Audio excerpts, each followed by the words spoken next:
Hi there, James here. Just a note to say that we messed up a little bit on the old numbering, and this episode, even though we keep saying is episode 30, is actually episode 32. I blame Chris personally, so there you go.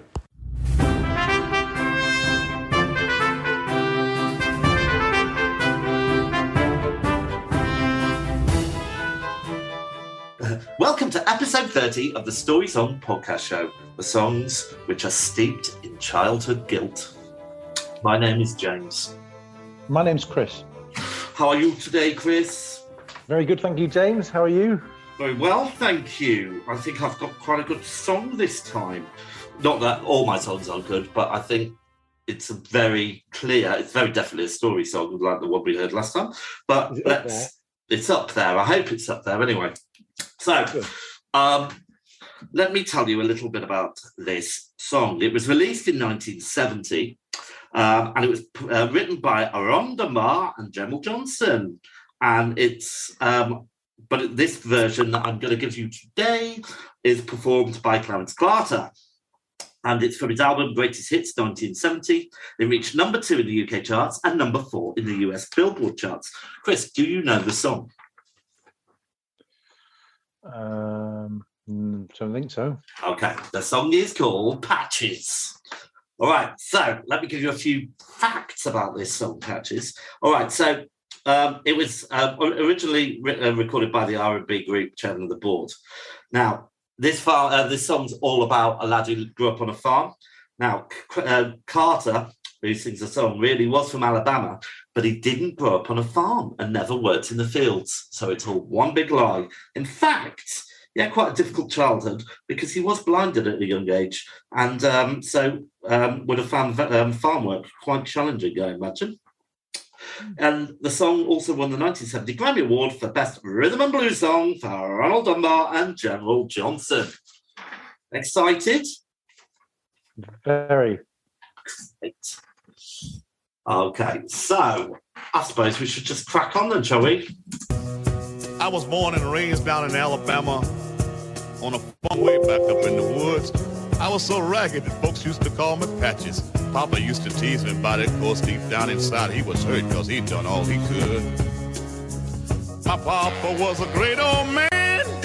I can see him with a shovel in his hand. See, education he never had. He did wonders when the times got bad.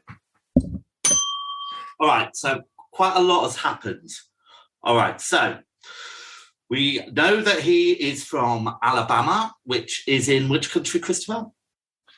It's in the US of A. The USA, absolutely. Isn't it south? Alabama, yeah. I think I've been to Alabama.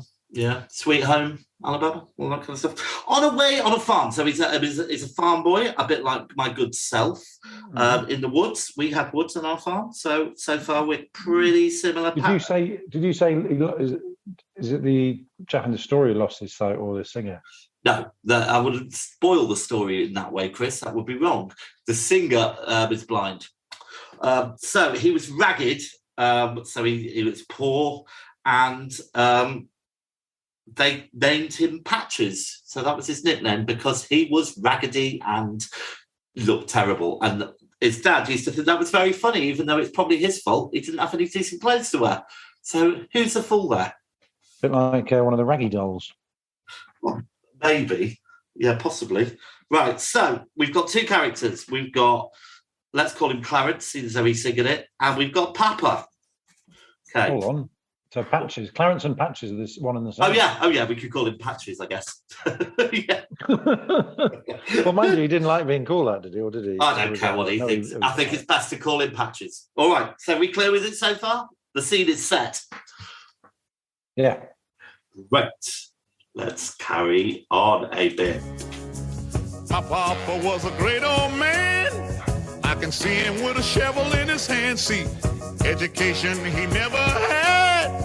He did wonders when the times got bad. The little money from the crops he raised barely pays the bills we made. Oh, my spell's not working. Sorry. Right, can I just say something? Have you got it wet? What? Well, that's going to make it go like that, isn't it? Ding. The bell there. It's an electric bell. Hold on, it's not reverting to the last story song podcast.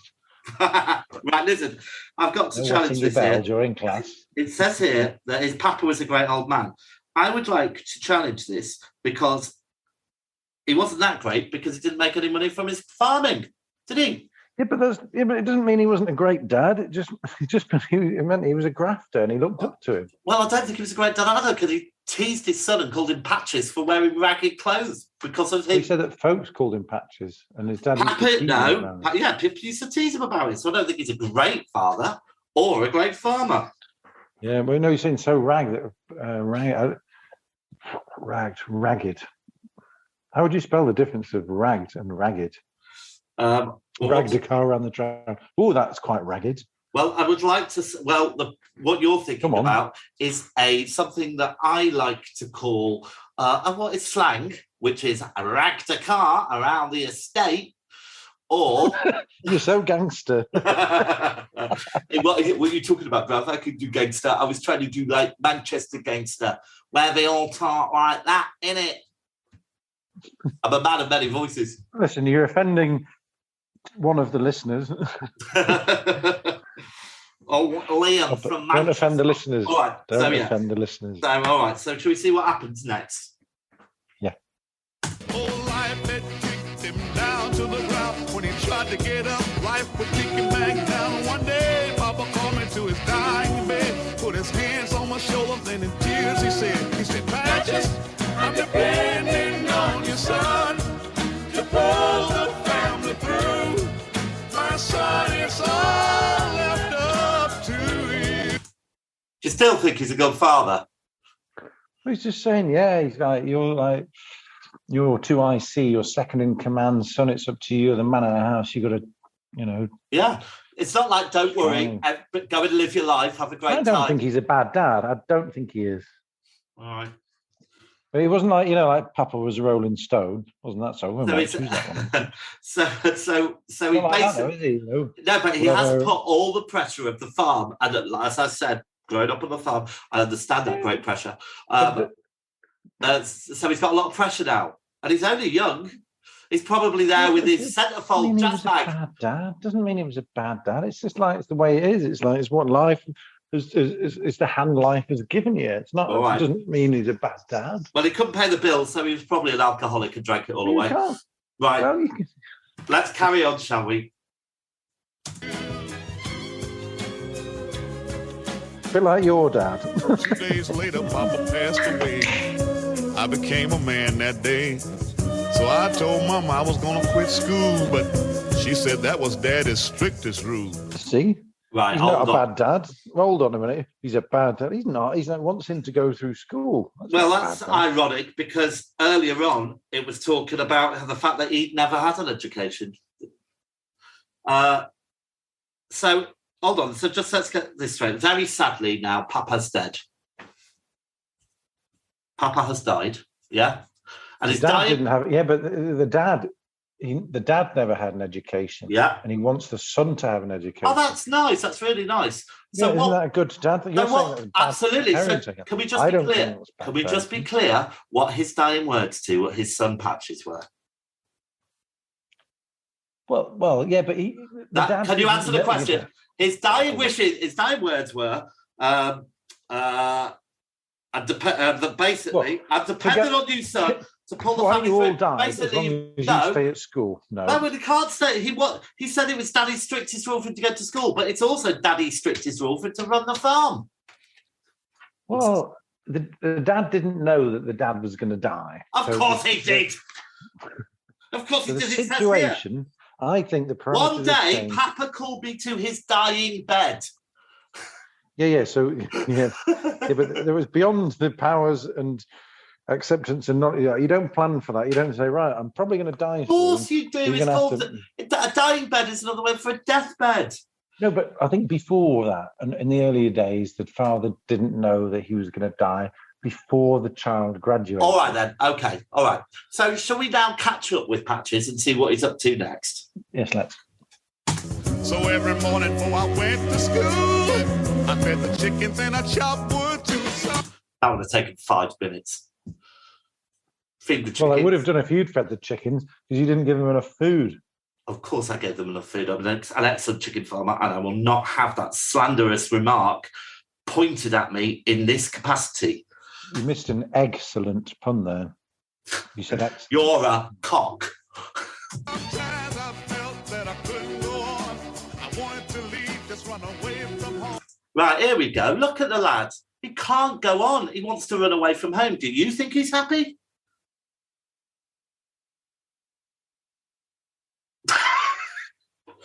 He's not that happy, is he? Oh, all right. Okay. No, he's Where not. would he run away to, though? Well, people, when you run away from home, you go to London, don't you? You get to the big smoke, always. But anyone ran away on like Grange Hill or EastEnders, they always ended up from in... Alabama? Oh, good point. Wait. I'd like to go to London, please. I'd like to go to London, please. Okay. Yeah. Is that Elvis? No. All right. So things are pretty bad for Patches. Should we see how things continue? Surely things have got to look up.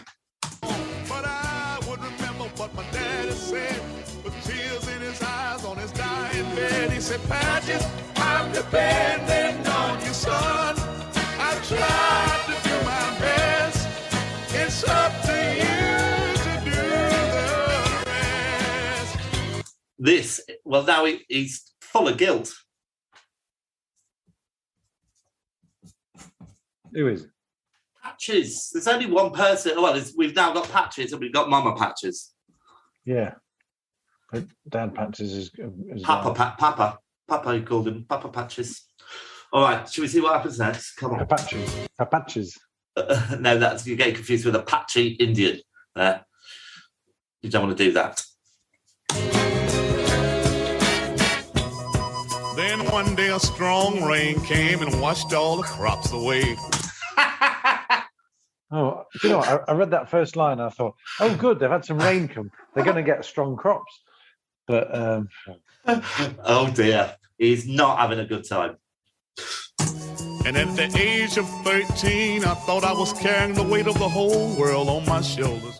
Sorry, did you think he was older than 13? I thought he was about 14, maybe 15. Yeah, I thought about 6. No, I did, because he's school age, didn't he? So yeah, I thought it was. He said he was young, so no, not massively older. Okay, so it's a big burden to put on his shoulders. Well, he's dead, isn't he? Well, he's dying. So he's not. Patches isn't dying.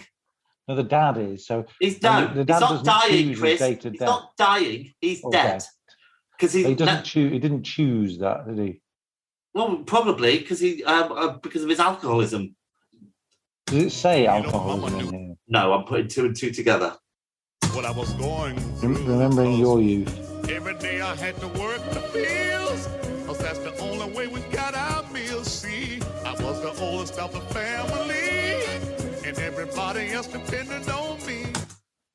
Well, he wasn't the oldest of the family, was he? Unless his mother was like 12. Yeah, but it's the alpha male. That's what he's seen as the man of the house. How many kids? How many brothers and sisters do you think he's got? I reckon 8. I don't know. I was going to say a few, more than 1 or 2. I don't know, because farming that was the sort of thing, because you need more. It's all hands on deck, innit? I know. I wish I'd had more brothers and sisters. Yeah. My mother hated children, so she decided to just stop after me. Or I think it's because she achieved perfection. That's it. I think you hit the nail on the head there. Mama, pray, Lord, give him strength to make another day. So years have passed and all the kids are grown. The angels took Mama to a brand new home. Lord knows, people, I shedded tears, but my daddy's voice kept me through the years, saying, Patches, I'm depending on your son. All right, so unfortunately now Mama's passed away. But all his brothers and sisters have also left, which does mean that he's not really tied to the farm, I guess. I would sell it. Did you say his older brothers and sisters? No, his younger brothers and sisters. I said all his brothers and sisters. What I would do is build luxury apartments on the land and sell it for as much as you can. Or maybe not, or just, I said cabins and rent them. Oh, you don't want to work, Chris. You don't want to work. Sell it and go to London and live on the streets. That's what he wanted to do, didn't he? He wanted to go. My son, it's all left up to you. Oh, I can still hear Papa's voice say, Patches, I'm depending on you, son. I've tried to do my best. It's up to you to do the rest. I can still hear Papa when he said, Patches, I'm depending on you, son. Okay, so it's probably fair enough to say that Patches failed his father completely. Yeah? Well, I don't know. Why? His family grew up? Yeah, but he didn't, without any food. His mama died. Well, no, I don't think it's... I think she just died. I don't think it was that they... he didn't sell them off to like sex workers, and his mum died and they couldn't feed. I think that he worked the land. Yeah. Maybe. Maybe. Right, so, well, before we... Every day I had to work the fields because it was the only way to get our meals. I was the oldest family. Everyone depended on me, and every night I heard my mum pray, Lord, give me the strength to make another day. So he worked. The years have passed, and all the kids go. So I think he worked, and he took over his dad's role. And he did that, and it was successful in that the others flew the nest. And yeah, so I think good on Patches. He did it. He didn't know. Good on Patches. All right, then. So, well, let's see how many tropes we've got. Let me log on to De Niro. Hello, De Niro. I need De Niro. Something funny, De Niro. So, have you got a question for De Niro? De Niro, what happened to Patches?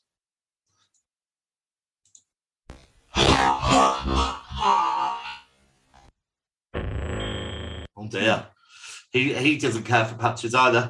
Right, shall we get on with these tropes then? Okay, Chris, does somebody die?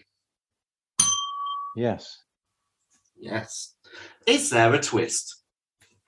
No. No. Is there a moral to the story? Yes. Don't grow up on a farm. Does it push the boundaries of believability? No. Not at all.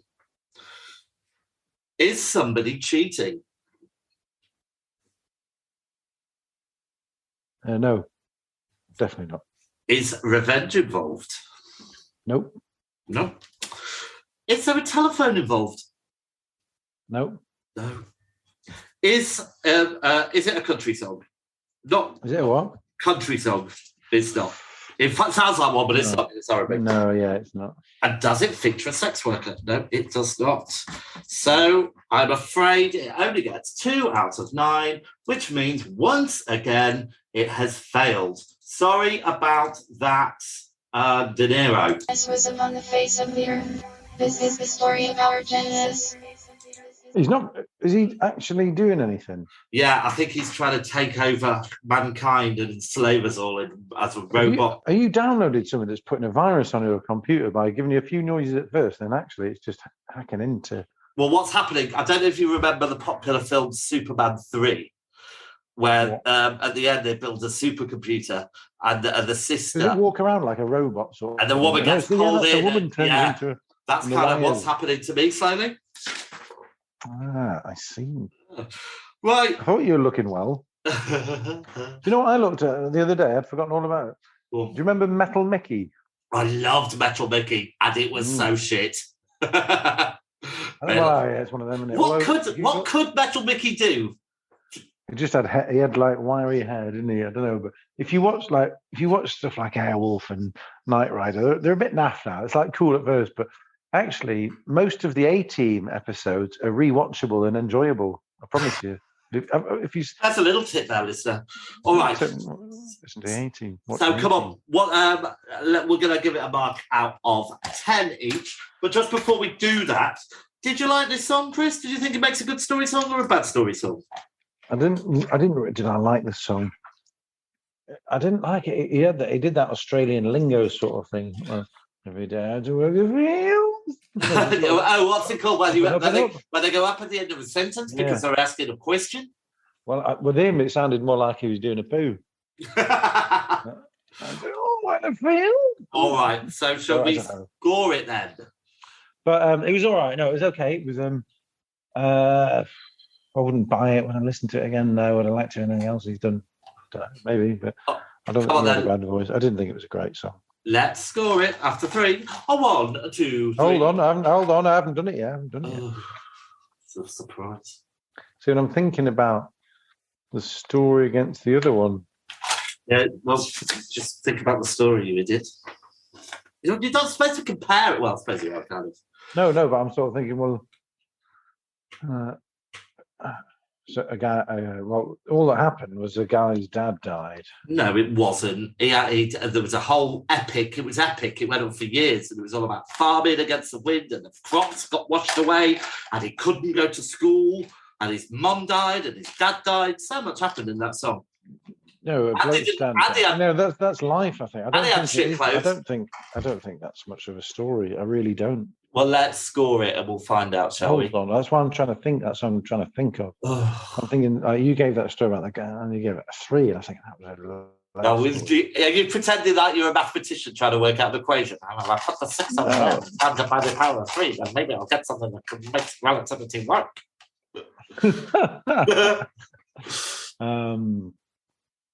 I'm trying to think of pie. That was the only thing from maths that's 3.14. No, finger pie. 3.14 is pie. Okay. Thank you. Yeah, 3 point. It's more to it than that. Oh, for fuck's sake, Chris! Come on.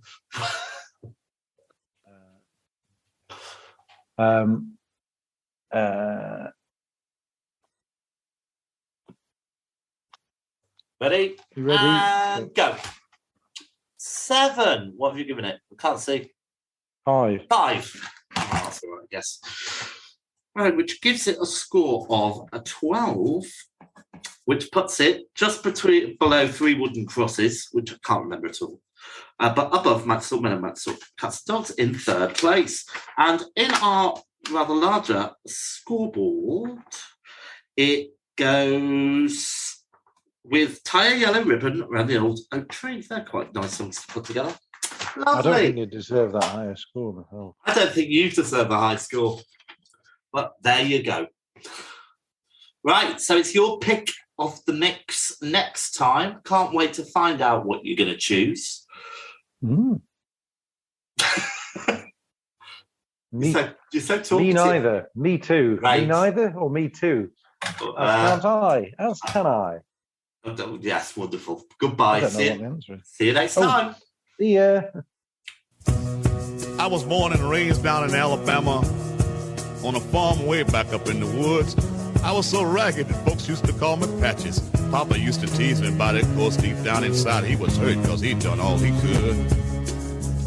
My papa was a great old man.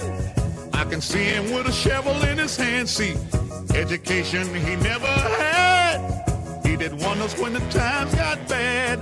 The little money from the crops he raised barely paid the bills we made. Oh, life had kicked him down to the ground. When he tried to get up, life would kick him back down. One day, Papa called me to his dying bed, put his hands on my shoulders, and in tears he said, Patches, I'm depending on you, son, to pull the family through. My son, it's all left up to